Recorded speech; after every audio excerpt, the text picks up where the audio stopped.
Survivor Series 2020 boasted the tagline The Undertaker's Final Farewell. And what did I think about this edition of Survivor Series? Well, let's start off with the kickoff show, and then we'll get to that later on. The kickoff show kicked off with a dual branded battle royal. Let's go through the eliminations. John Morrison, Kalisto, Rey Mysterio, Humberto Carrillo, Angel Garza, Cedric Alexander, Ricochet, Shelton Benjamin, Murphy, Robert Roode, Dolph Ziggler, Apollo Crews, Nakamura, and Elias. Then the final four were Miz, Jeff Hardy, Chad Gable, and Dominic Mysterio. Hardy gets eliminated and followed by The Miz. And then finally Gable and Dominic Mysterio is the winner of the dual branded Battle Royal. Oh, but I spoke too soon. As The Miz went under the ropes. We see a thing where he got thrown over the top. He landed on the apron, but then he slid under and then Dominic kicked him out. I didn't even think about that. And I'm thinking, Dominic won. Good for him, you know? Continuing to add on to that this great rookie year. But Dominic wasn't paying attention, and he thinks that he won, and well, The Miz eliminated him, and The Miz wins. So doing pretty good this year. He got the Money in the Bank, and then now he's the winner of the Survivor Series dual-banded Battle Royal. I guess that counts as a good accolade, I guess. And then this was during the kickoff show, and then we had Booker T. I noticed it before, and then I hear him say it again. He's all, Drew will walk out champion. And like it's like, what the fuck? Like, they both will walk out champion. I heard it earlier, like to go again, and he's still gonna walk out champion. I don't know if he's talking about Roman or he's talking about Drew, but then I heard it again. And sometimes these guys don't pay attention. Or maybe it's because they're starting to get senile. They're not that old. Booker T's in his 50s, but are they starting to, is all the concussions and all the hits to the head getting to these guys now? Because sometimes they say things that you're like, what are you talking about? You know, but that's an issue that probably I've had with these guys on the kickoff show. Some of the commentators too, but kickoff show, they just loaded up with idiots. They're guys that just talk out of their ass, and they really don't make no sense most of the time. But I guess now they finally got rid of the whole, what was that thing with Charlie Caruso and Booker T, like they're trying to develop heat between them, and Booker T's talking shit about her, and I'm going, what are you doing? Why are you talking about Charlie Caruso like that? Like, nobody likes you, blah, blah, blah. I'm like, what? Like, what are you talking about? You know? I think didn't JBL get into it too? I mean, something like that, but it's just like ridiculous. But let's just move on. The main show, got Team Raw coming out first. You have AJ Styles, followed by Riddle, Keith Lee, Braun Strowman, who has the record for the most eliminations at 4 at a Survivor Series. And lastly, Sheamus, who is competing in his 10th Survivor Series. The one Survivor Series where he won, I believe he was the sole survivor, and then he also went on to cash in his Money in the Bank. And I remember that he cashed it on Roman Reigns, if I'm not mistaken. Now, Team SmackDown has Jey Uso, then KO, the blue collar working man Otis in his first Survivor Series, the Messiah Seth Rollins in his first Survivor Series for Team SmackDown, and finally King Corbin. And for the greater good, and do your part, says Seth Rollins. He gets tagged in and he just goes to his knees, falls to his knees, and he allows Sheamus to hit him with the brogue and get hit with it willingly. It is eliminated by Sheamus. Then Strowman bowls through all the Team SmackDown who are on the outside, arguing. No, we're not arguing, but they're saying that, yeah, we got this now. You know, we have to focus because Seth Rollins is a bum. You know what I mean? And in the ring, we have the two super heavyweights, Keith Lee and Otis, and I am loving this collision. A lot of jockeying for position, a lot of establishing their dominance, and because they're two heavyweights, and it was pretty good back and forth. Um, then KO is eliminated by AJ. Riddle eliminates Corbin. Otis is gone courtesy of Strowman, and Jey Uso is facing insurmountable odds, being 1 against 5. He even does a suicide dive or just dives over that top rope and takes out every one of their team. He delivers super kicks left and right. Not enough. I mean, he could have at least eliminated one or maybe two, but he gets eliminated after he's caught in the air. He's diving off top rope, caught in the air by Keith Lee, who displays some amazing power. And then he just drops him with a spirit bomb, and he eliminates Jey Uso. And SmackDown does a clean sweep. Now, this next match, Clown Day, is reunited for Survivor Series. And man, do WWE have no confidence in New Day?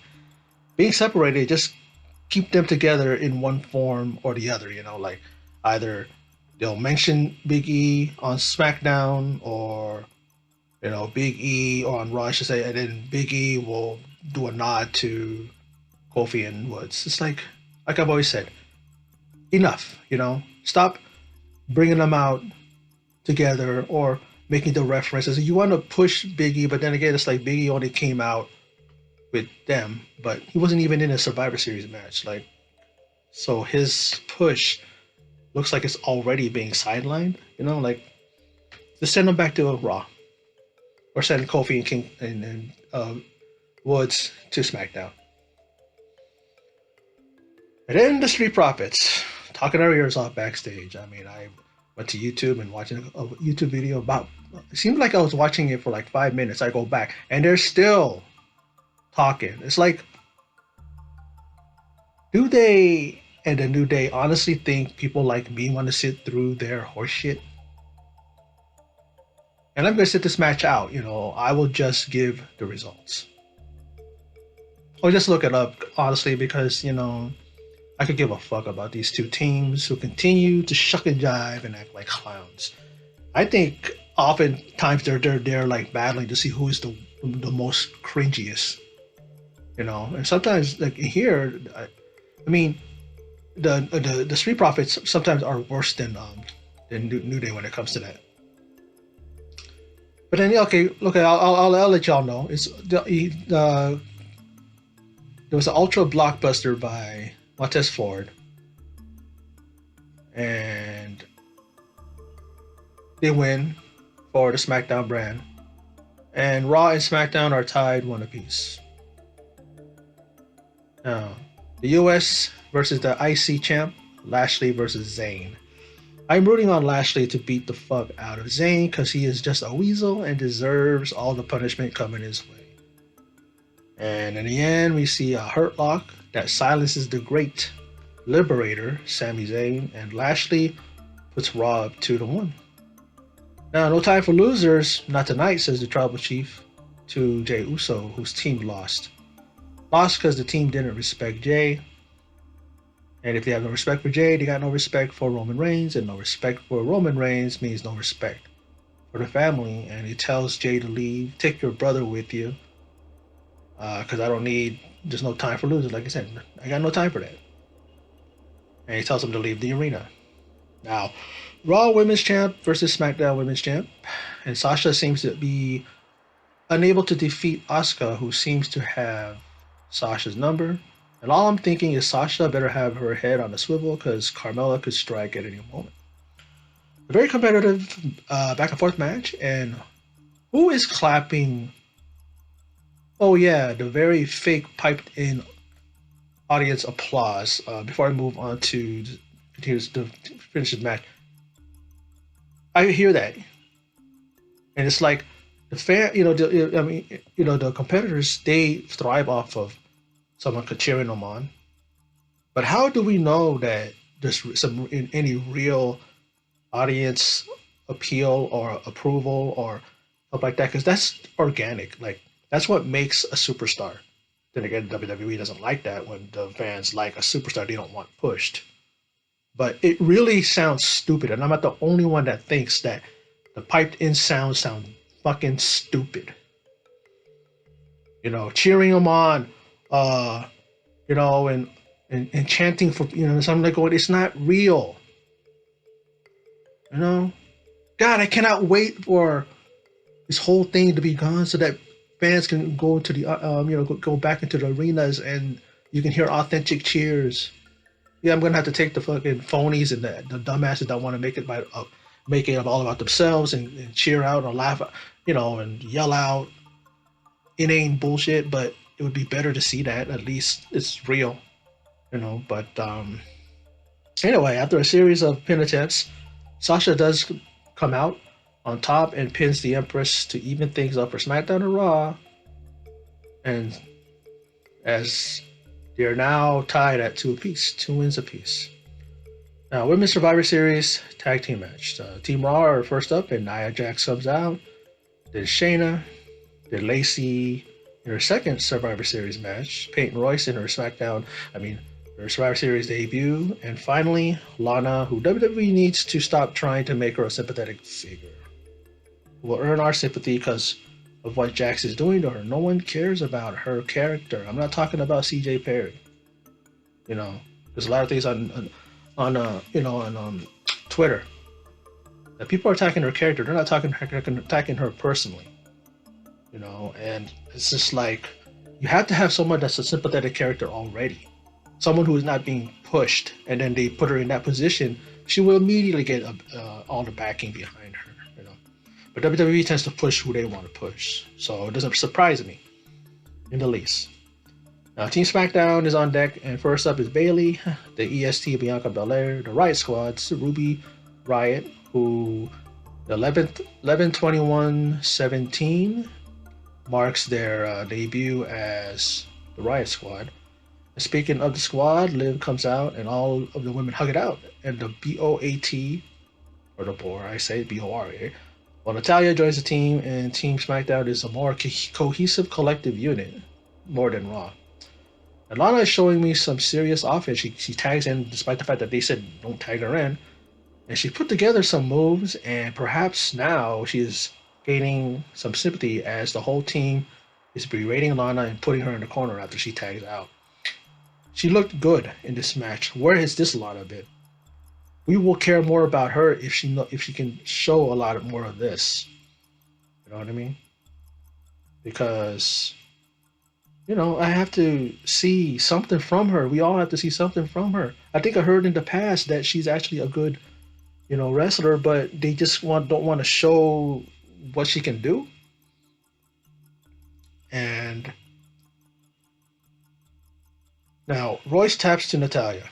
It is even at 4 members apiece, and a women's right to Natalya gives the pin for Lacey and a 4-on-3 advantage. Now Ruby is eliminated due to the cure for the clutch, but she did have Baszler pinned for 5 seconds, but the ref was out of position. And a crucifix bomb by Liv, and she pins Lacey Evans, and Raw is up with a 3-2 advantage. But a Samoan drop by Jax to Liv, and now it's a 3-on-1 as Jax, Baszler, and Lana outnumber Bianca Belair, who is the loneliest, as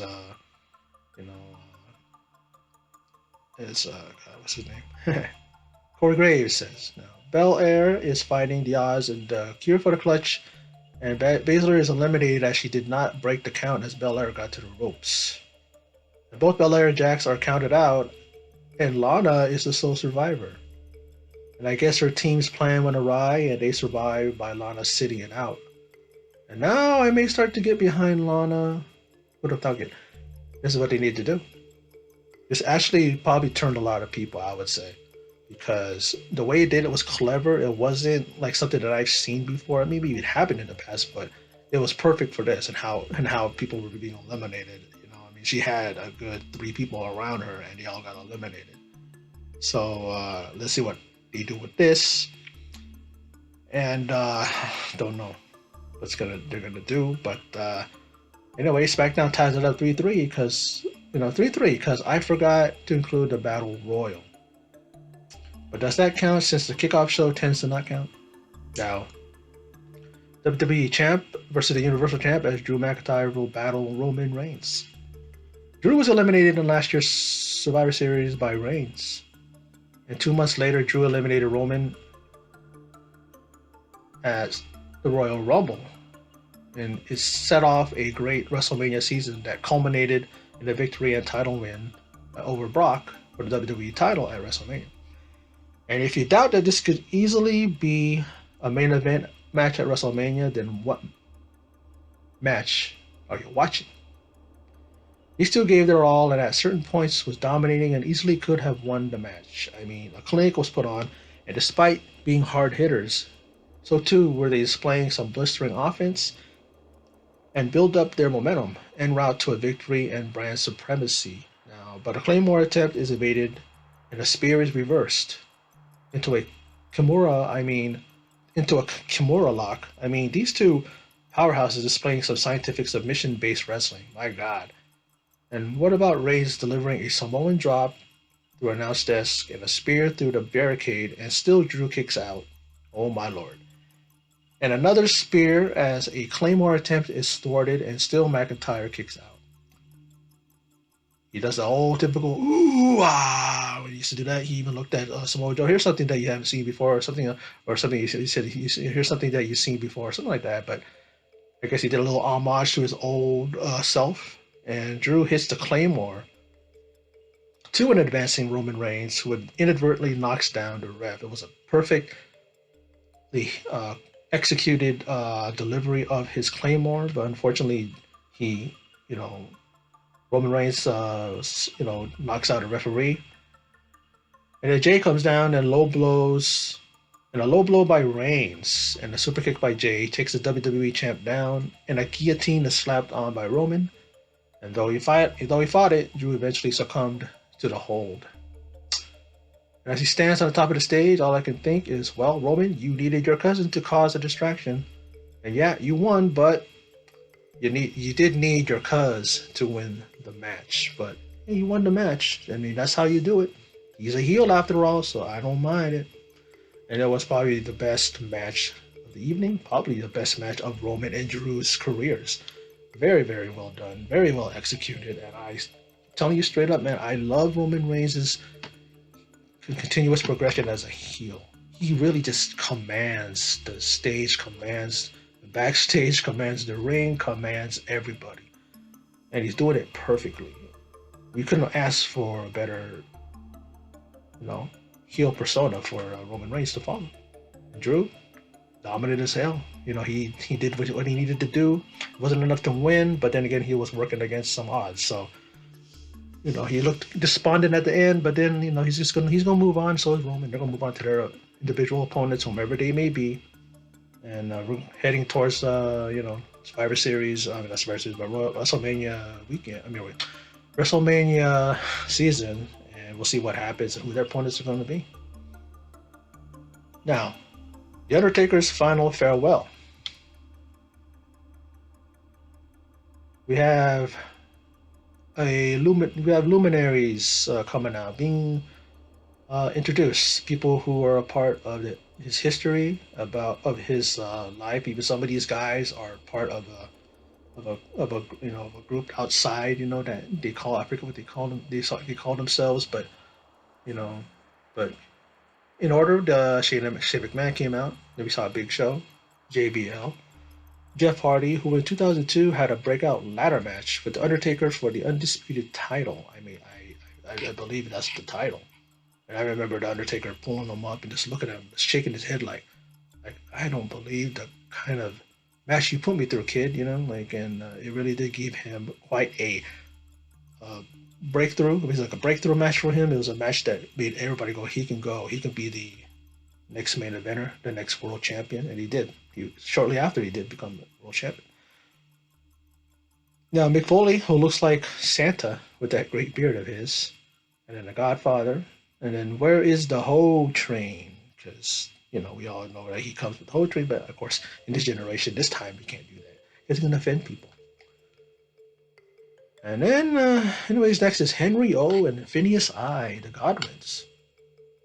And y'all remember Henry Godwin? He was Midian in the Ministry of Darkness. I didn't even know that until later, because I remember always seeing him. I go, oh, that's what you. But Savio Vega also, and then Rikishi. And so far, except for Jeff, these men are no longer wrestling. And Kevin Nash then comes out, and Booker T. And man, Taker's career has outlasted these men's in-ring careers. Well, except for Jeff, of course, but you know, a lot of them are commentary. Some of them are doing other things, and this is like the whole thing of how he has gone from 1990 to now, and we've seen like not only just all these different superstars, but in different generations, different like types of things were Attitude Era, and then you had a Ruthless Aggression Era, and then you had the PG era and all that, you know, and he's gone through all of that. It's just it's completely amazing, you know. And then HBK Shawn Michaels comes out along with Ric Flair, then Triple H. It's like a who's who of the greatest in this industry, and Taker faced them all. Oh, and we can't forget Taker's little brother Kane, who comes in character despite how now that he's a mayor. And he didn't even shake their hands. He portrayed Kane. You know, he was Kane all along. And even like Shawn Michaels backed off like, oh my god, here comes Kane. You know, it's like it's hilarious. He should just came out like Glenn Jacobs. You know what I mean? Because everybody else was pretty much kind of came out looking like. But you didn't see the Godwins looking like. Well, I guess they were kind of dressed. Oh yeah, they were. But some of them weren't even dressed like in their characters. Like as disease came out. You know, I mean, some of them did, but you know, okay, yeah, Godfather's still looking like the pimped out. You know, what do you call that? Oh, pimped out pimp. He's a pimp. I was saying pimped out something. Oh, no, it's a pimp. Yeah, and you know, but he could have came out as Glenn Jacobs. You know, he's a mayor now. We accept that because, you know. But anyway, after that, we see a great video package that is played, and I'm so hyped that I was able to see all these moments, mostly on my TV screen. But nonetheless, I feel so blessed that I have seen this progression of Undertaker over the years.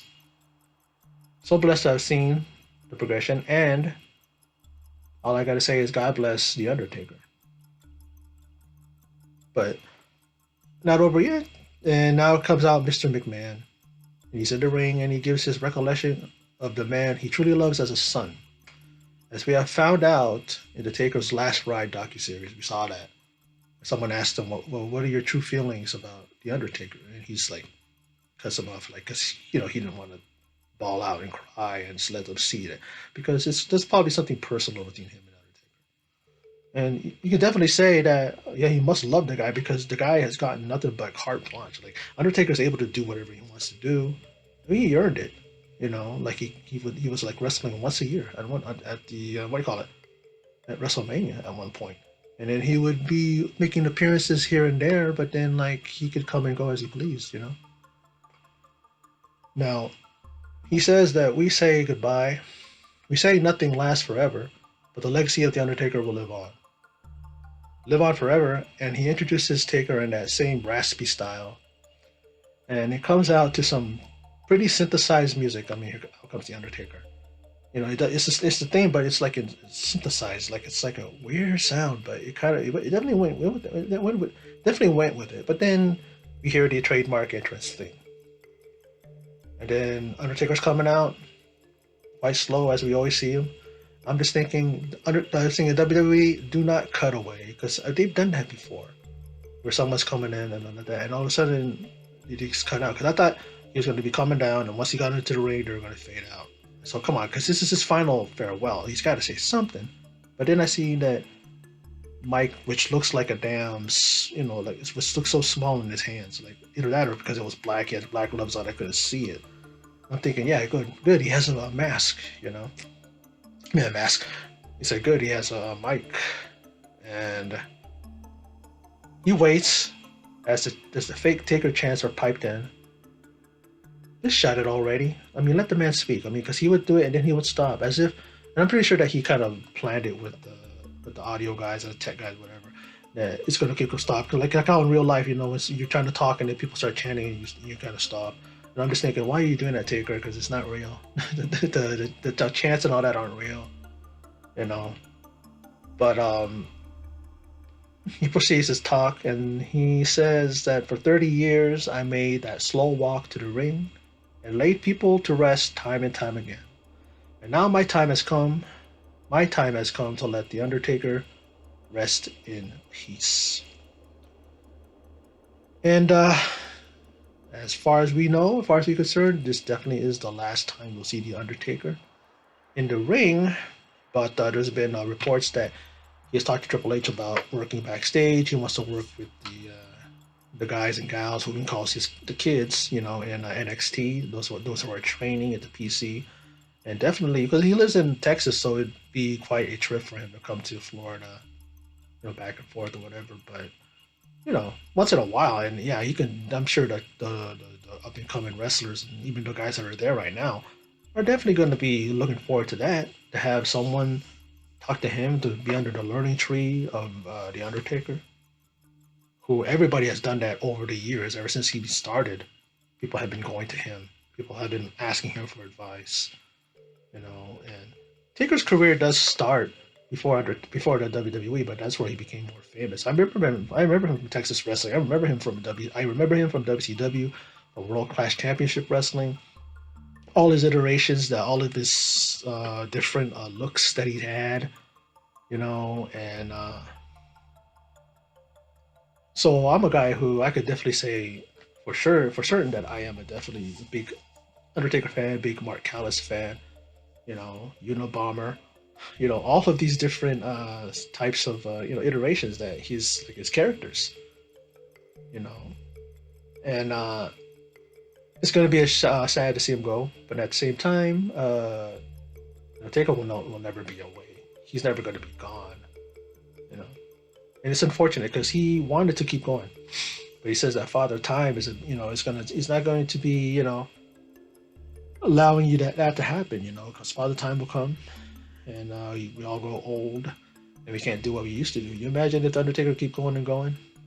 My God, it would be a great thing, But it was really a fitting way for him to finally do his final a farewell to the WWE Universe and to WWE superstars and everybody. And Survivor Series really was a great show. It really was. That main event match was awesome. It was so incredibly done. These guys gel. They really do have a great chemistry that would definitely lean itself or lend itself towards a future main event at a pay per view, another pay per view. Royal Rumble. I mean, even though they need to defend their titles individually, but wouldn't it be great to have them be at WrestleMania, title for title match? Winner take all, and then whoever wins that match can, give up the title, just like what they did with Becky Lynch. And well, I think because Becky Lynch did win the title, both titles, but then she held them. And I guess that's what could happen to these two. I mean, because it's just they're just too big for just the regular pay-per-views. I mean, WrestleMania would be perfect match for these guys, for Drew McIntyre and Roman Reigns. But I enjoyed everything. I mean, I did skip the New Day thing, but I'm just tired of their nonsense. I really am. I really am. I don't have any problem with them as people, as I don't with them as, because they are talented. They are that, but it's the extra stuff that they do. When they are acting like they're shucking and jiving and they're acting like clowns, it really grates on me. It's just like because they're seemingly doing it to annoy people. Because what else is it? If they're not doing it to annoy you, then what are they doing? Is that how they are? They can't act. They can't do it and actually be, well, people accept it. There's just big fans of this, of course. But like I said, I don't discount their talent or what they can do. But they're where they are because of their talent, of course. But don't try to tell me that I can't be annoyed. It's annoying. It gets to the point where I don't want to watch it. So every time they're on it, they could actually be doing some kick-ass promos, and I'm just like, I don't want to hear it, because of how they are. But anyway, that's my video, and I enjoy Survivor Series, and wasn't as I loved last year's. I wish NXT could have gotten involved, but the situations that we are in right now can't do it. But anyway, that's my video, and for those of you who stopped by and checked it out, I appreciate it. And in closing, as always, take care.